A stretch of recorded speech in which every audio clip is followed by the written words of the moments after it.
Hi, third graders. All right, so Flora and Ulysses. Um, Yesterday when we ended, this was the group of pictures that we saw. Oops, I'm crooked. And if you kind of look, right, we see that it looks like Flora's mom has lost control of Ulysses. Okay, like he got that shovel from her, right? And then if we look on the next page here, he seems to be like flying through the air. Okay, he's going past the moon. So he just got away from her. Do you think he's going to fully escape, or do you think he's just going to try and get her to believe that he should stay? So think about that for a minute. What do you think he's trying to do? Chapter 61, I want to go home. You can navigate by the North Star, supposedly. Moss grows on the north side of trees, or so they say. If you're lost in the woods, you should stay where you are and someone will come and find you. Maybe. These were the things that Flora had learned about being lost from reading Terrible Things Can Happen to You. Not that any of it was particularly relevant here. They weren't lost in the woods, they were lost in the universe, which, according to William Spiver, was expanding. How comforting. Ulysses! Shouted Tootie. Ulysses! Shouted Flora. It's pointless, said William Spiver. Flora was carrying Marianne and William Spiver was holding on to Tootie's shoulder. Flora hated to agree with William Spiver, but pointless seemed like an increasingly appropriate word. Her arms ached from carrying the little shepherdess, and her feet hurt, her heart hurt. Let's see, said Tootie, peering into the darkness. That's Bricknell Road up there, so we're not truly lost. I wish I could see, said William Spiver. You can see, said Tootie. Great Aunt Tootie, said William Spiver. I am loath, as always, to point out the obvious, but I will do it here and now for the sake of clarity. You are not me. You do not exist behind my traumatized eyeballs. I am telling the truth, my truth. I cannot see. There's nothing wrong with you, William, said Tootie. How many times do I have to tell you that? Why did she send me anyway, then, said William Spiver. His voice shook. You know why she sent you away. I do. You can't push somebody's truck into a lake, said Tootie. It was a pond, said William Spiver, a very small pond, more of a sinkhole, actually. You cannot totally submerge somebody's vehicle into a body of water, said Tootie, and expect that there aren't going to be severe consequences. I did it in a fit of anger, said William Spiver. I admitted almost immediately that it was a very unfortunate decision. Tootie shook her head. You pushed a truck into a lake, said Flora. How did you do that? I released the parking brake and I put the truck in drive and That's enough, said Tootie. We don't need how to push a truck into a lake lecture. Sinkhole, said William Spiver. It was really a sinkhole. Wow, said Flora. Why did you do it?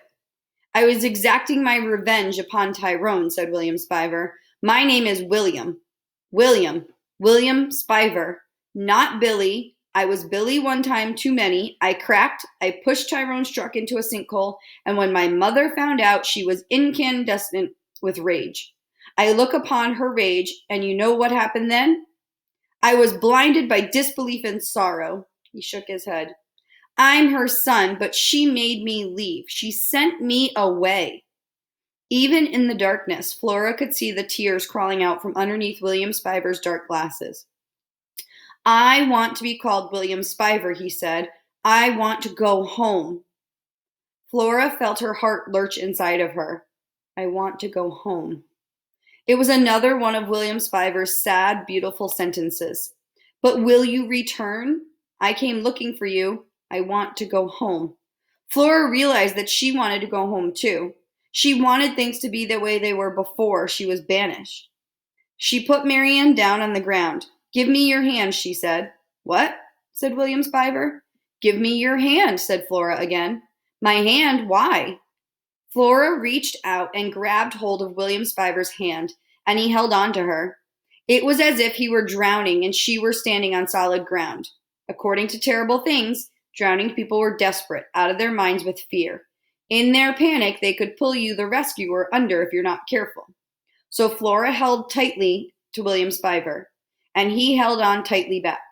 It was just like her dream. She was holding William Spiver's hand, and he was holding hers. Well, if you two are going to walk around holding hands, said Tootie, I suppose I'll have to be the one who carries this monstrosity of a lamp. She picked up Marianne. Above them, the stars were brilliant, shining brighter than Flora had ever seen them shine. I wish my father were here, said William Spiver. He wiped at the tears on his face with his free hand. An image of Flora's father, hands in his pockets, hat on his head, smiling and saying, Holy Bagumba, in the voice of Dolores, rose up in Flora's mind. Her father. She loved him. She wanted to see his face.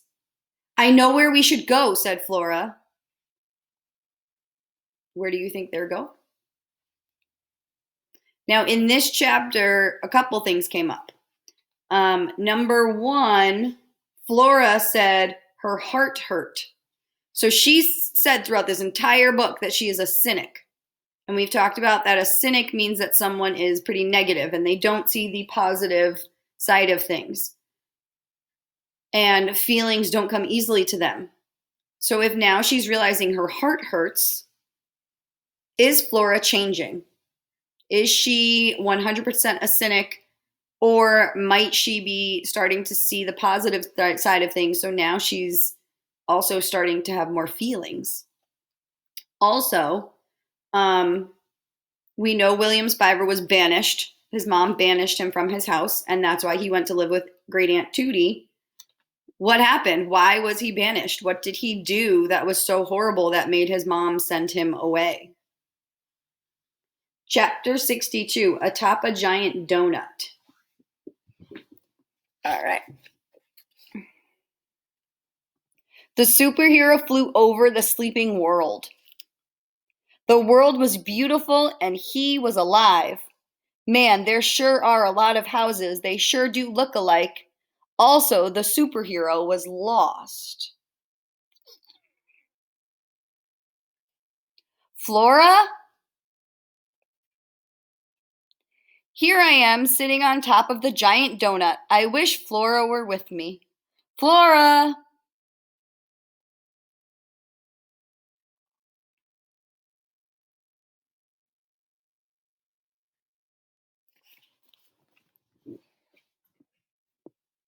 Chapter 63, Little Fishes.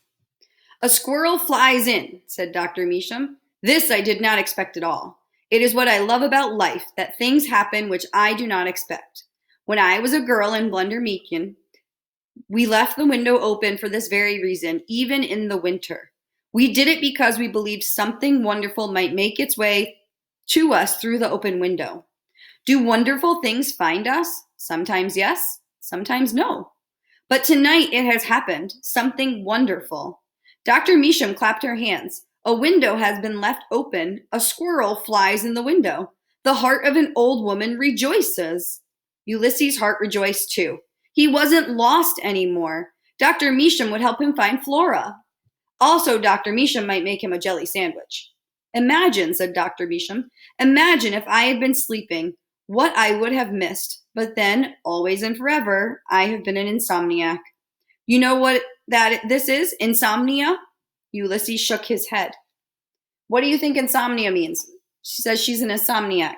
So she said, imagine if I had been sleeping, what I would have missed. But then always and forever, I've been an insomniac. So it's late at night. Dr. Measham should be sleeping, but she's awake. And she says she's an insomniac. So what do you think that means about someone? It means I do not sleep. When I was a girl in Blunder Meakin, I did not sleep. Who knows why? It could be some existential terror related to the trolls, or it could simply be because I do not sleep. Sometimes there are no reasons. Often, most of the time, there are no reasons. The world cannot be explained, but I talk too much. I digress. I need to say to you, why are you here? And where is your Florabelle? Ulysses looked at Dr. Measham. He made his eyes very big. If only there were some way to tell her everything that had happened. Flora's mother saying that life would be easier without her, the universe expanding, William Spiver's banishment, Flora's homesickness, the writing of his poem, the typing of the untrue words, the stone squirrel, the sack, the woods, the shovel. The squirrel was overwhelmed by everything there was to say and his inability to say it. He looked down at his front paws. He looked back up at Dr. Measham. Ah, she said, there's too much to say. You do not know where to begin. Ulysses nodded. Perhaps it would be good to begin with a little snack? Ulysses nodded again. When the other Dr. Measham was alive and I could not sleep, do you know what he would do for me?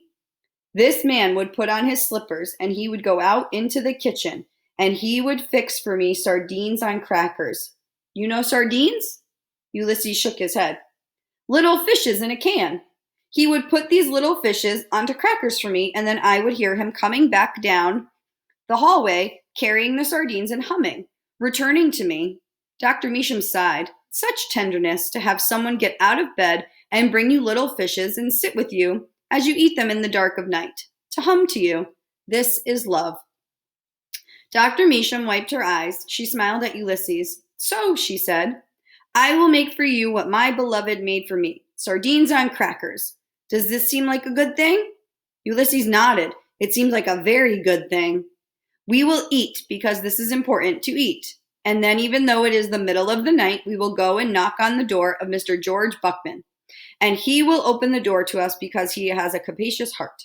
And then George Buckman and I will figure out together why you are here and where our Florabelle is. Ulysses nodded. Dr. Measham went into the kitchen, and the squirrel sat on the windowsill and looked out into the dark world. Flora was out there somewhere. He would find her. She would find him. They would find each other. And then he would write her another poem. This one would be about little fishes and humming in the dark of the night. All right, so Ulysses seems to be very hopeful that he and Florabelle will find each other at some point. What do you think? Do you think they're going to find each other, or is something else going to happen? We'll have to wait and see what happens next time. Bye.